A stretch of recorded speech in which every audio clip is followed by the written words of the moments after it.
As I'm used to 2 hour speeches minimum, I request Master of Ceremony to remind me once my time is finishes. For me, as you all came from different parts of India, and who I am, and ambitious, want to serve the nation, I would like to share my experiences as the way how I established the party, and I think my experiences might give you a different kind of insights. So that might help you for your future and to contemplate. And if any mistakes I have done or anything which I have done good, that would be something which you can understand about your own journey by looking at by understanding my own experiences. For me, when I had established JanaSena party, it was for me, it's a national service, not for personal recognition, not for power, but for change. A change which is needed in our society, in our country, which we always wanted. Instead of sitting idle and having millions, having crores, having great popularity, I had really contemplated, would I end up like most of the people, or will I contribute at least a part of my life to the nation, to build for nation service? So it suddenly didn't happen after becoming an actor. Though I came from small beginnings, I came from a lower middle class family. My pain was always about the society which I used to watch around. The pain, the kind of sufferings people used to go through. Nothing happened to me at a personal level. I never had a shortage of food, reasonably good schooling. But my pain was towards society. When I started gaining knowledge about the society around me, I started reading, maybe looking at all our freedom fighters, reading their biographies. Somewhere I felt the immense urge and intense urge, like to do something for the nation, to do something for some kind of contribution for the nation. This started at the age of 14. So like you, when I started getting into my teens, I was looking forward some kind of ideology which I would like to embrace. As Digvijayji said, look before you leap. So what kind of ideology would you lean into? What exactly should I embrace?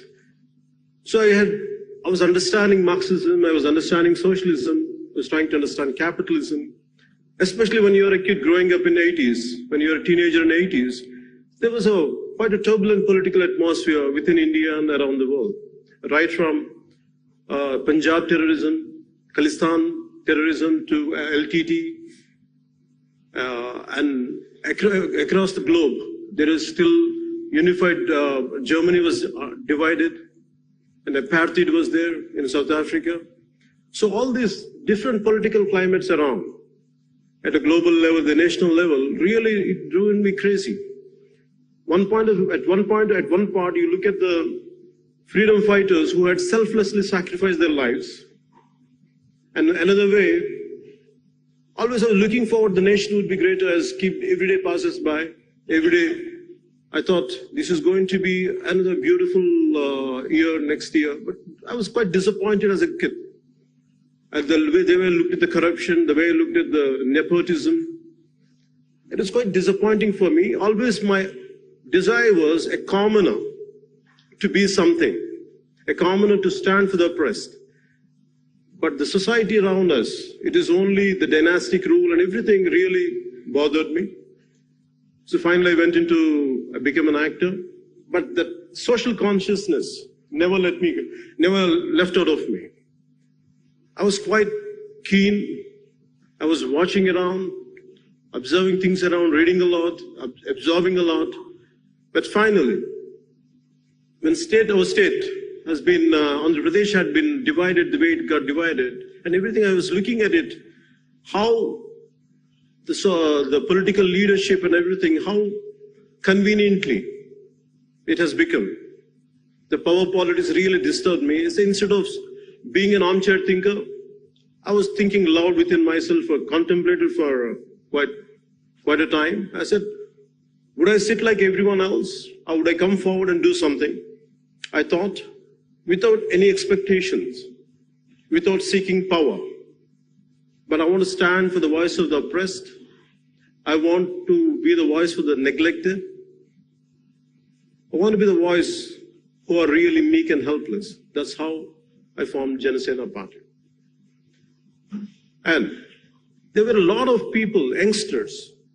Today, I said all of you come from different parts of a country and you're looking forward to become some kind of leaders and leadership and you want to have an active role in politics.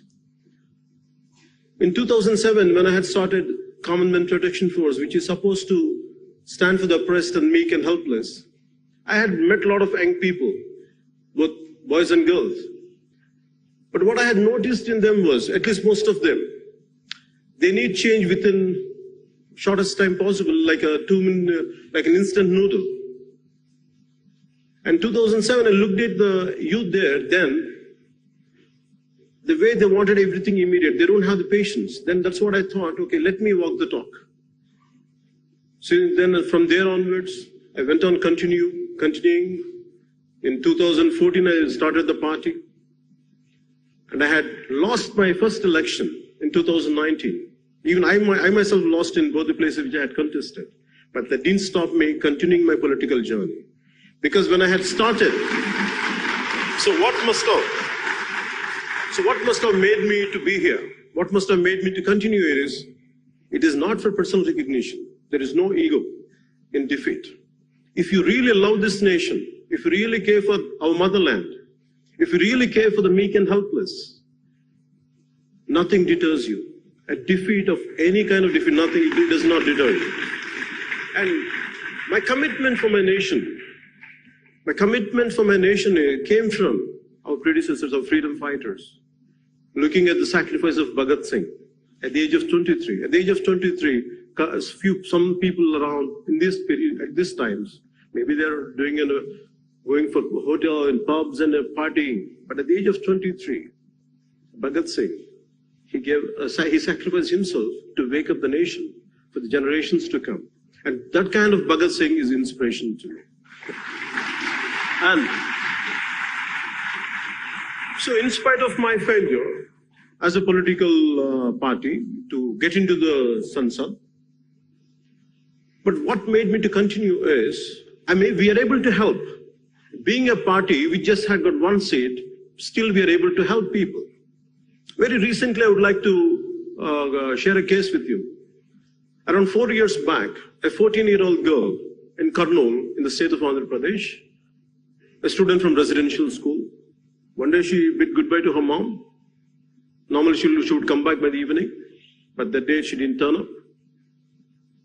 When this happened in 2015, her mother receives a call from the school authorities, residential school authorities, saying that your daughter is not feeling well. Please, would you like to come and see? Please take her home. By the time she goes there, she's dead. And it was like as if she hung herself. That's what the school authorities says. And later they realized she was raped and she was killed. And justice was not done. And that mother, after I had such a colossal defeat in 2019, these elections, I was sitting in my office, I was handling my own failure, and this mother of that kid, that girl, with her husband, and when my youngest daughter, she comes and meets me. She shares her experience. It's like, Anna, this is what happened to my daughter. And everything is there, right from the certificates of she has been raped and everything, whatever has to be, the perpetrators has to be punished, but nothing had been done. Because they're powerful, case is not moving forward. If it is in cinema, it is like, it's quite a dramatic scene. You go, do justice in 2-3 minutes and come out. And you get money for that. But in real life, I felt so helpless, so painful to look at a wailing mother who lost her daughter. It was churning for me, like, my stomach was churning, looking at her pain and agony. And I said, and people whom we have to fight against, they're very powerful people. Who has a lot of muscle, who has tons of money. Even for me, to fight against them was not an easy task. I told her, okay, I'll look into it. I don't know how to take it forward. Then I went ahead, slowly in 2-3 months, we gathered we gained some strength. We started addressing.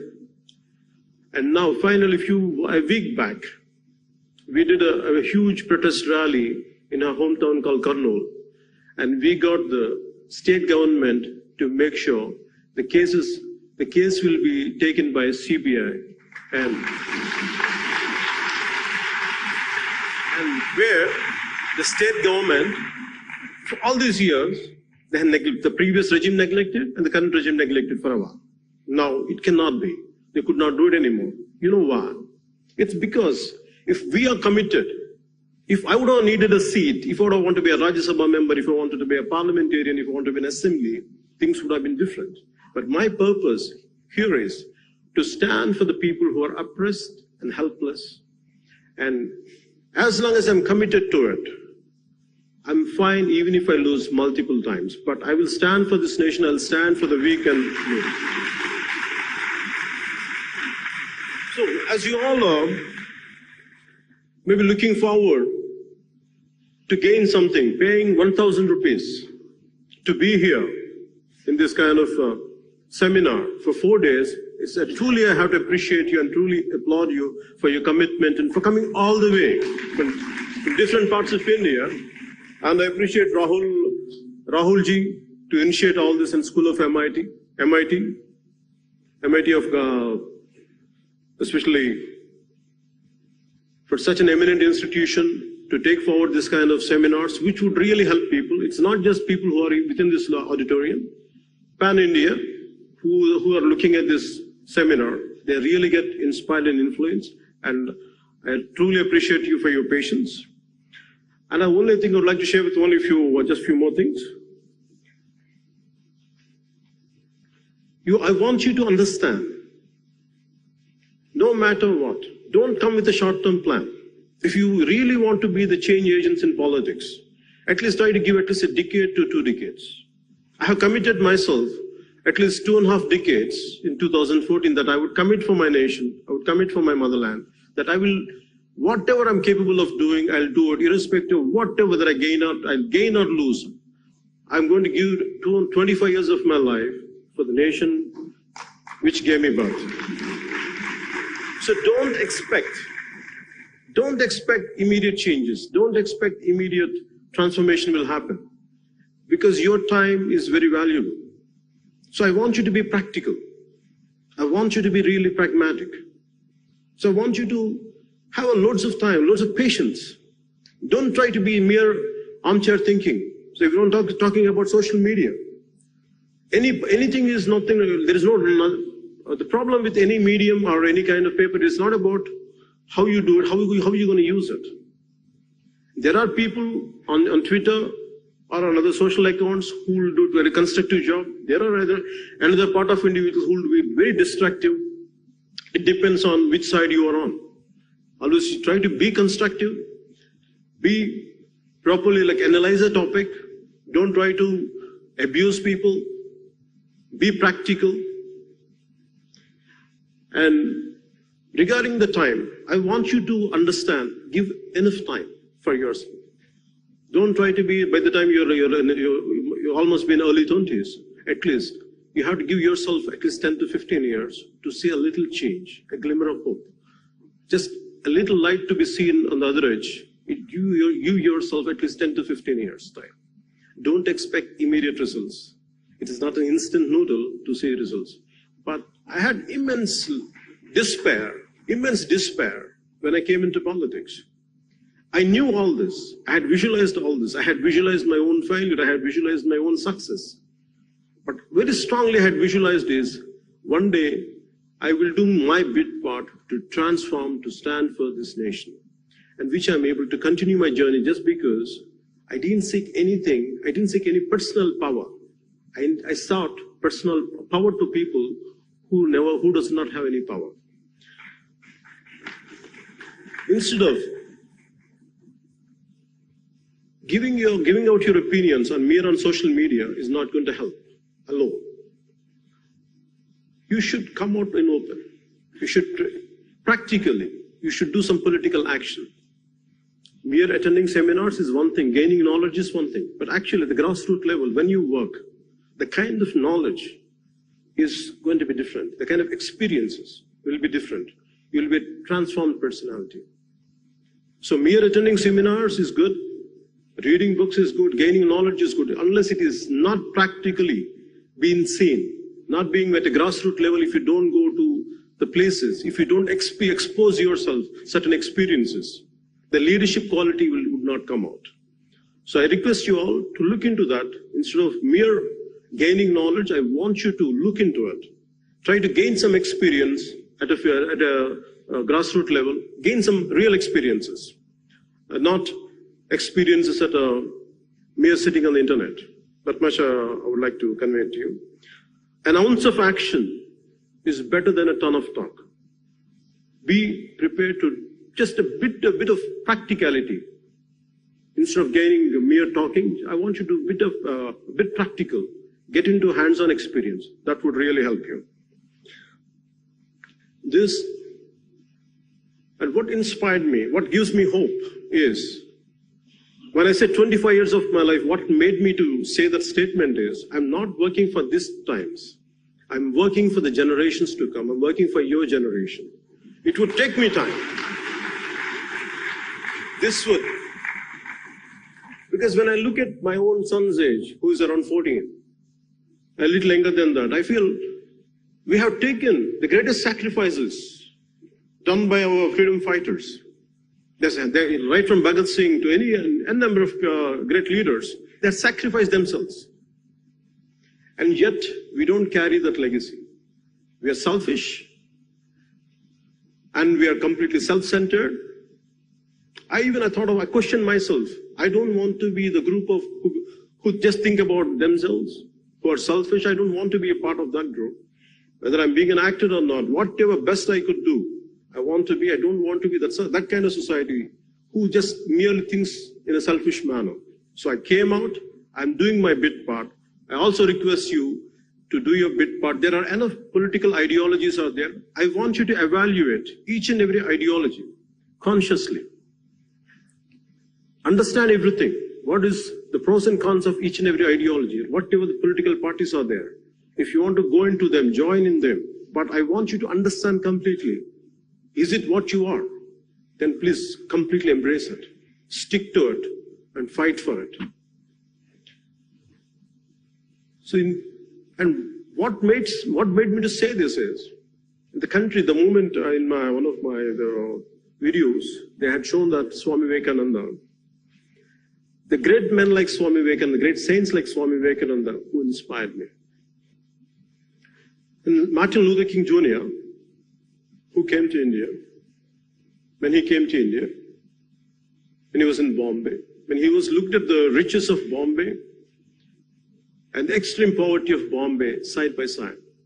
And he was saying, only in a country like India, if the same situation would have been prevailing in any other country, it would have led to bloody revolution. But only in India, how come nothing is happening? Why people are still able to smile? That is the greatness of our nation.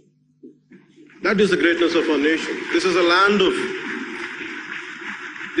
of Swami Vivekananda, land of Subramanya Bharati, land of Narayan Guru. Eminent great saints, eminent personalities, because who had selflessly sacrificed for this nation. Because of them, because of their spirit, this country will never get disturbed. No matter how many selfish elements are there, what kind of uncouth people are out there, but because of the kind of spirit we have, and it's nothing going to disturb that spirit, you're going to carry it forward. And whatever bit you can do for this nation, and that is going to be the hope. I have a great hope in this generation. I have an extreme hope in this generation. Paying 1,000 rupees to be all the way from here, all the way to Delhi, to listen to this kind of talks from different individuals, eminent individuals, that shows this country is going towards greatness. And I truly appreciate you for being here. I truly congratulate you for being here. And I would like to end there with this small verse of poetry in Telugu. This is This is written by Mr. Seshendra Sharma, who was a recipient of Sahitya Academy Award. This Na Desam Na Prajalu, My Country and My Men. This was shortlisted for Nobel Prize, though it was not selected. If you ever feel, as you want to get into politics, as you want to be leaders, leadership is all about solitude, solitariness. You'll be completely isolated. Not even a friend will stand by you. Not even a friend will understand you, what you're going through. At these times, what you need is, you have to keep on get hooked to certain inspirational lines. So try to read a lot of poetry. Try to read a lot of biographies. So for me, when I go through a complete loneliness, a depression, yet certain times I go through. So I only think of one thing. When I feel extremely depressed, when the truth is not going to win, that's what the real circumstances are. So at that time, I read these 4 lines. Samudram, ఒకటి కాళ్ళ దగ్గర కూర్చొని మరగదు. తుఫాను గొంతు చిత్తం మరడం మెరగదు. పర్వతం ఎవడికి వంగి సలాం చేయదు. నేను పిడికిడి మట్టే కావచ్చు కానీ గొంతెత్తితే ఒక దేశపు జెండా కొనంత పొగరుంది. So a loose translation of this is, you have to forgive me for my English translation, though I'm not a poet, though I'm not good in English. But I prefer to, it's a loose translation of what I said right now. A deep ocean will never bark at one's feet. A twisting tornado's voice will never say, "Yes, master." A mighty mountain will never bend and bow. Maybe I'm a handful of dust, but if I raise my voice, it will reflect the pride of our national flag.